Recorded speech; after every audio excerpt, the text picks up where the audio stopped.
Bonjour à toutes et à tous et bienvenue sur Pop Vince, votre chaîne de la partage de la passion de la pop culture et du cinéma de la pop culture. Dans les deux sens, ça marche. En tout cas, aujourd'hui, je vais jouer au Winner en vous parlant du film Sonic the Hedgehog de Jeff Wadlow. Mais avant d'aller plus loin, lapin, chat, co-réalisatrice et cadreuse, voilà. Ceci étant dit, je vais vous lire le synopsis du film. Le monde avait besoin d'un héros et nous avons eu un hérisson. Propulsé à une vitesse incroyable, Sonic, le hérisson bleu, arrive sur Terre, sa nouvelle maison. Alors qu'il mène une vie secrète et solitaire proche d'une petite ville des États-Unis, il provoque accidentellement une panne de courant massive qui suscite aussitôt l'intérêt du maléfique Dr Robotnik, Jim Carrey. C'est alors que s'engage une course tout azimut à travers le monde pour empêcher Robotnik d'utiliser le super pouvoir, pas le super Sonic, mais le super pouvoir de Sonic.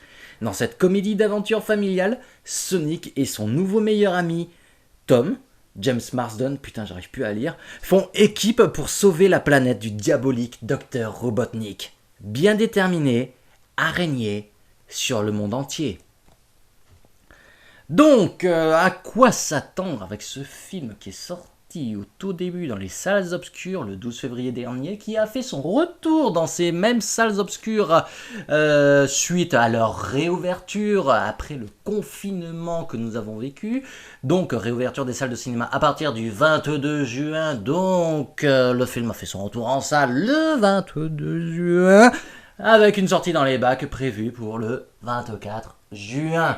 J'ai pu me le procurer et du coup le regarder. Et qu'est-ce que j'ai bien pu en penser? Déjà, le film commence sur les chapeaux de roue avec une course-poursuite entre le Dr Robotnik et Sonic.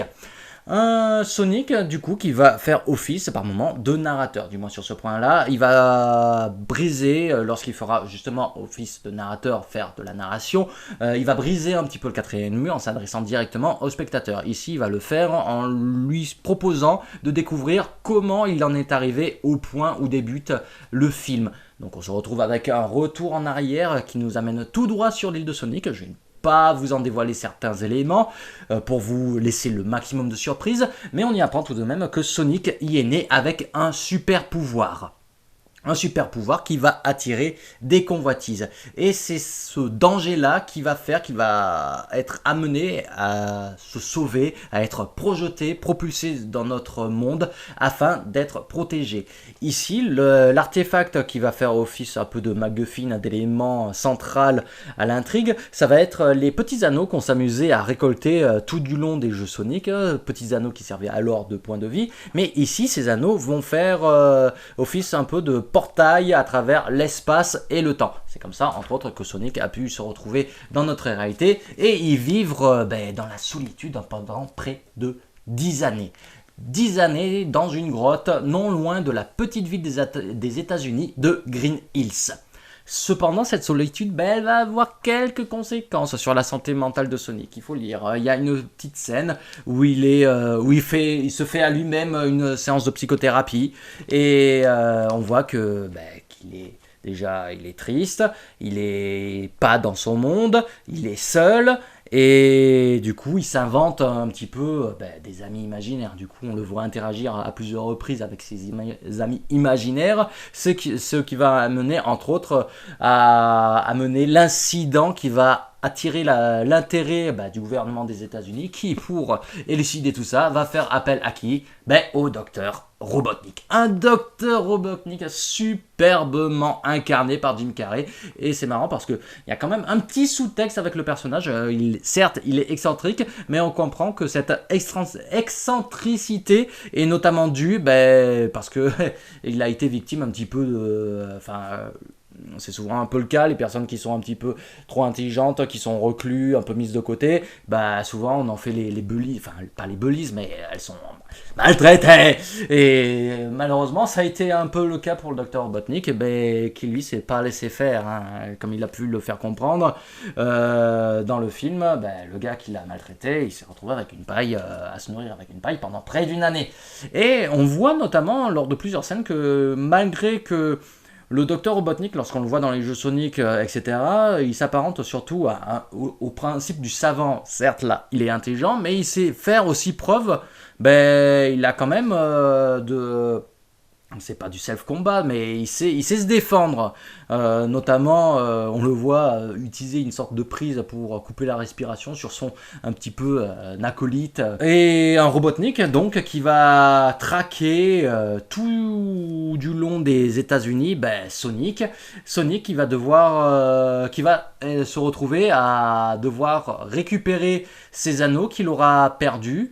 Anneaux qu'il devait utiliser en cas d'urgence pour se sauver sur une autre planète, mais que malheureusement il aura égaré suite à un incident avec James Marsden, l'acteur qui incarne le meilleur ami à venir de Sonic, Tom. Je ne pense pas plus trop m'étaler que ça sur l'intrigue du film pour vous en garder le meilleur, pour que vous puissiez le profiter vraiment à fond, car c'est vraiment une aventure qui va à 100 à l'heure. Comme c'est dit dans le synopsis, ben, on parle vraiment d'une comédie d'aventure familiale. Franchement, c'est vraiment pour tout public, c'est un vrai régal, autant pour les plus petits que pour les plus grands, surtout qu'il y a nombre de blagues qui sont à double sens, des sous-entendus. Quand même, il y a quelques blagues un petit peu... T'as pas fait pipi là-dedans ? Les chats.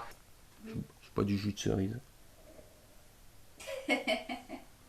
James Marsden, blablabla, blablabla. C'était aux blagues adultes. Ouais, mais je pense que j'ai dit ce que j'avais à dire sur l'aventure familiale qui peut plaire autant comme aux plus petits comme aux plus grands. Ah oui, certains points quand même, je vais revenir rapidement sur la mise en scène du film qui en soi est très propre. Hein. Et comment dire, c'est pas que c'est déplaisant, mais je note notamment certains éléments rapidement scénaristiques. Comment dire, ça c'est un gros défaut des films qui commencent avec une scène qui va avoir un flash forward. Le flash forward, c'est une séquence à venir, enfin une séquence qui se passe plus tard dans le film et qui ensuite on rembobine pour ensuite recommencer du début pour ensuite arriver à cette scène-là. Ben, du coup, à quoi ça sert de faire penser qu'un personnage est mal en point alors qu'on sait qu'il va très bien au moment de cette scène?